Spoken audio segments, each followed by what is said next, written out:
Good morning to all students.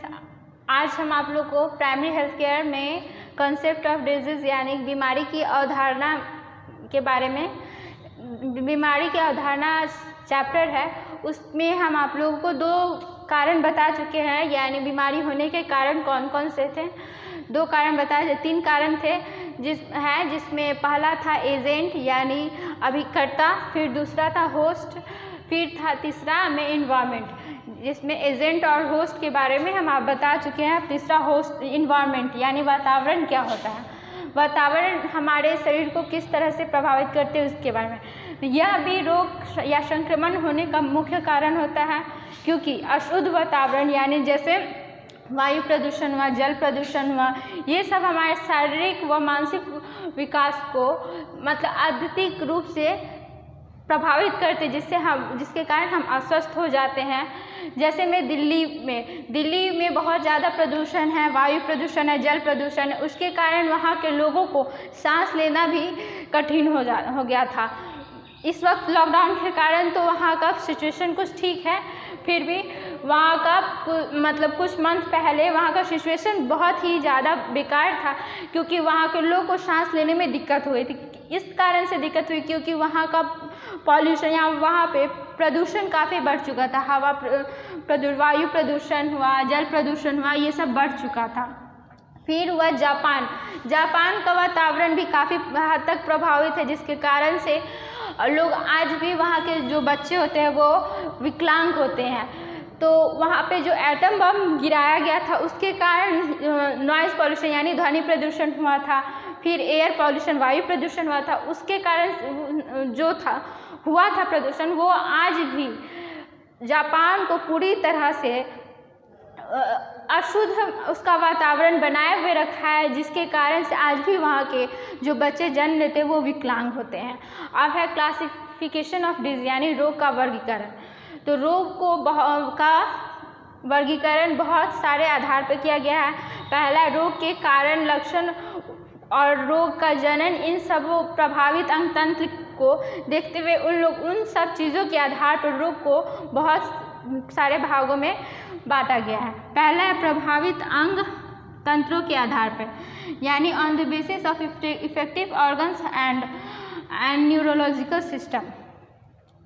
तो इसमें क्या होता है कि प्रभावित अंग तंत्र के आधार पर ये होता है कि इसमें अगर कोई बीमारी होता है तो इसमें ज़्यादातर अंग या फिर तंत्र प्रभावित यानी नर्वस सिस्टम से रिलेटेड हुआ, या और फिर उसके से कोई भी बॉडी का ऑर्गन, शरीर का ऑर्गन्स, अंग को प्रभावित कर देता है। इसमें एग्जाम्पल हुआ जैसे हाथ पैर का कट जाना, हड्डी टूट जाना, फिर किसी मतलब पैरालिसिस हो जाना यानी लकवा मार देना, ये होता है आपको प्रभावित तंत्र के आधार पर ये सारी बीमारी होते हैं। अब आए दूसरा, अब रोग के संक्रमण के आधार पर होने वाले रोग कौन कौन से हैं उसके बारे में हम बताएंगे।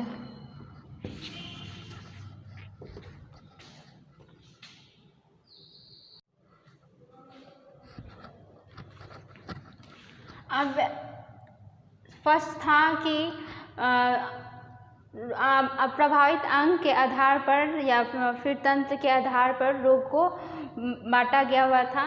फिर दूसरा है रोग के संक्रमण के आधार पर, on the basis of infection के आधार पर भी बांटा गया हुआ है डिजीज़ को। पहला बैक्टीरियल इन्फेक्शन होता है, बैक्टीरिया के कारण होने वाले रोग को हम बैक्टीरियल इन्फेक्शन कहते हैं।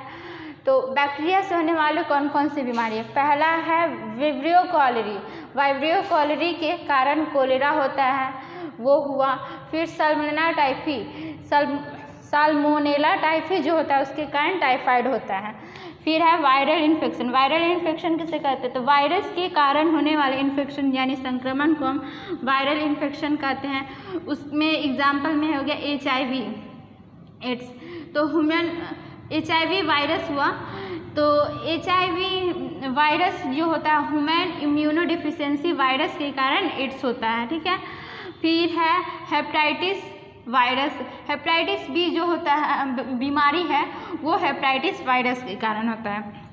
फिर है फंगल इन्फेक्शन में, यानी फफूंदी से होने वाले संक्रमण को हम फंगल इन्फेक्शन कहते हैं।